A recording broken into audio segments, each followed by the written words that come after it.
अर्जुन यादव नाम के जो व्यक्ति थे, उनकी गोली मारकर हत्या कर दी गई थी।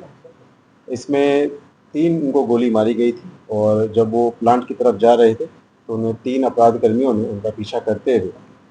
उनको रोका था और उसके बाद में गोली मार के वो फरार हो गए थे। मामले की गंभीरता को देखते हुए हम लोगों ने तुरंत इसमें एसआईटी टीम का गठन करते हुए मामले की छानबीन के लिए मल्टीपल टीम को लगाया था और इसमें अपराधियों की, खासकर जो शूटर हैं, उनकी पहचान के लिए हम लोग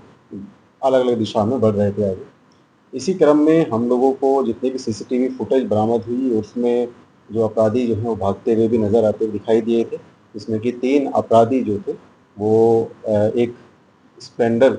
की मोटरसाइकिल से जो है वो लोग आए थे और घटना के बाद में जो है वो इटाड़ी के रास्ते जो है वो इटाड़ी बेसिकली जो रास्ता जाता है उस तरफ आगे बढ़ते हुए बेचैनपुरा जो रास्ता जाने वाली तरफ, वहाँ की उस तरफ से फरार हुए थे। मामले में हम लोगों ने तुरंत तुरंत कार्रवाई करते हुए तकनीकी एवं मानवीय आधार पे जो एक व्यक्ति के बारे में हम लोगों को जो पता लगा, उसका नाम जो सामने आया वो है तूफ़ानी गुप्ता। और तूफ़ानी गुप्ता को जब हमने पूछताछ के लिए हम लोग थाना पे हम लोगों ने पूछताछ में वो बातों को उनकी जो कही भी बातों का आकलन किया, तो उन्होंने ये स्पष्ट रूप से बताया कि घटना से कुछ दिन पहले यानी कि 20 तारीख को उनको मनीष गुप्ता नाम के एक व्यक्ति ने कॉन्टैक्ट किया था और उसमें उन्होंने 3 लाख की सुपारी के एवज़ में एक हत्या करने के लिए इनको हायर किया था। जिसमें कि मनीष गुप्ता ने इनको पहले ये बोला कि इनको 2 लड़के और लेके आने हैं, लेकिन जब ये 2 लोग लड़कों को नहीं जुगाड़ कर पाए, तो उनको 1 लड़के जुगाड़ने के लिए बोला गया और एक व्यक्ति जो था मनीष गुप्ता खुद जो इस मामले में शामिल हुआ। 24 तारीख को यानी कि इस घटना से 2 दिन पहले जो है तूफ़ानी गुप्ता ने एक अन्य लड़के को, यानी कि जिसका नाम शिवम चौधरी था, जो कि एक विधि विभाग भी है, और उसका बेसिकली उसके साथ संपर्क किया और इनका प्लानिंग हुई कि 26 तारीख को, यानी कि जिस दिन घटना हुई है उसके सुबह 7 बजे ये जो एक लड़का था, ये वहाँ पर घटना स्थल से थोड़ा दूर जहाँ पे ये बेचैनपुरा मोड़ पड़ता है, वहाँ पर ये बेसिकली वहाँ पर वेट करेगा जब तक कि ये लोग दूसरे लोग आएंगे। इसको हथियार के लिए भी बोला गया था कि हथियार को इसको लेके आना है, इसमें इसके क्रम में इसने एक कट्टा जो था इसने ही जुगाड़ा था। और घटना के दिन पे जैसे ही लगभग 10 बजे के आसपास जो मनीष गुप्ता नाम का जो मेन कौन उसने बेसिकली शूटर को जिसने इसने लाइन अप किया है सबको, वो इसको उसने तूफ़ानी गुप्ता को भी और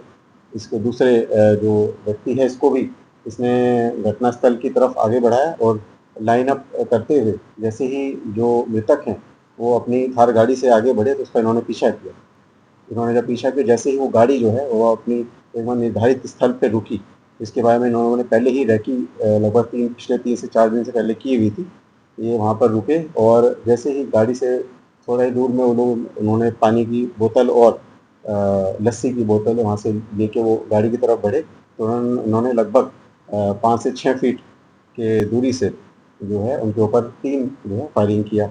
एक पहली फायरिंग जो उनके पैर पे किया गया, दूसरी उनकी कमर पे और तीसरे उनके सर पे किया गया। इसके बाद में इन लोगों ने भागते क्रम में जय श्री राम के नारे लगाते हुए ये लोग आगे बढ़े और अपने-अपने गंतव्य स्थल की तरफ में जाने के क्रम में इन लोगों ने एक दूसरे को ड्रॉप कर दिया और जो मनीष गुप्ता था वो बाइक के साथ में फरार हो गया। पूरी इसमें जो 2 लोगों को गिरफ्तारी की गई है, दोनों शूटिंग में शामिल थे। एक जो व्यक्ति है शूटर के रूप में इनका नाम आया है, वो अभी फरार चल रहे हैं। मामले में हम लोगों ने तकनीकी एवं मानवीय रूप से अनुसंधान किया है और इसमें जो इन लोगों को कॉन्स्पिरेसी में शामिल और भी अन्य लोग हैं, जिन्होंने इनको पैसा देने के लिए, पूरा ही मामले को अंजाम देने के लिए एक साजिश रची थी, उसमें भी हम लोग जो है पूरा विस्तृत रूप से इसमें विवेचना कर रहे हैं और हम उसमें पर्याप्त साक्ष्य एकत्रित कर चुके हैं, जिसके संबंध में भी जल्दी ही आप लोगों को अवगत कराया जाएगा। वजह क्या सामने आ रही है? वजह क्या सामने आ रही है? घटना का कारण देखिए जो सामने आया है वो ये है कि जो अर्जुन यादव थे वो कई सालों से यहाँ पे कॉन्ट्रैक्ट का काम करते थे और अभी भी उन्होंने कई बड़े प्रोजेक्ट को भी अब अपने खुद के कंट्रोल में लेके करवाया था। इसी चीज़ को लेकर कई लोगों का उनके साथ में विवाद भी था और कई लोगों को वर्चस्व की लड़ाई उनके साथ में जो चल रही थी। नए भी जो कॉन्ट्रैक्ट हैं जो भी सामने अभी आने वाले हैं और अभी जो चल भी रहे हैं उसमें भी कई व्यक्तियों के साथ में इनका विवाद है हाल में भी उत्पन्न हुआ था और आने वाले समय में भी इनका जो एक विवाद उत्पन्न होना और वर्चस्व की लड़ाई उत्पन्न होना ये एक जो है मामला पूरा उजागर हुआ है। इसमें हम लोग और गहनता से सभी चीज़ों कड़ियों को जोड़ रहे हैं, साक्ष्य एकत्रित कर रहे हैं और इसमें अगर और किसी का भी नया भी जो व्यक्ति का नाम जुड़ता है वो हम लोग जब जैसे ही इसमें विवेचना करेंगे उसके बाद में आप लोगों को अवगत कराया जाएगा। जितने नामजद हैं उनकी क्या भूमिका है? जी, सभी नामजद अभियुक्तों की भी उनके संबंध में भी हम लोग और साक्ष्य एकत्रित कर रहे हैं और उसके संबंध में भी हम लोग आगे कार्रवाई करेंगे। चौसा पावर प्लांट मुख्य गेट पर बीते 26 मई को राजद नेता अर्जुन यादव की हत्या मामले का खुलासा पुलिस ने आज रविवार को कर दिया है। बताते चले कि एसपी शुभम आर्या ने इसकी जानकारी प्रेस वार्ता में दी, जिसे आपने सुना। बहरहाल बीते दिनों लगातार 3 घटनाएं देखने को मिली, जिसमें दिल दहला देने वाली घटना अहियारपुर की थी, जिसमें 3 की मौत और चौसा गोला में युवा राजद नेता अर्जुन यादव की मौत हुई थी। उसके बाद अगले दिन वासुदेवा थाना क्षेत्र में संतोष कुशवाहा की हत्या हुई थी। अहियापुर की घटना आपसी रंजिश था, वहीं अन्य 2 घटना ठेकेदारी के वर्चस्व को लेकर था, जिसमें अहियापुर को छोड़कर दोनों घटना का खुलासा पुलिस ने कर दिया है। अब जिसमें पूर्णिया सांसद पप्पू यादव भी पहुंचे थे, जिसके बाद कल राजद सांसद सुधाकर सिंह भी पहुंचे, जिन्हें विरोध का भी सामना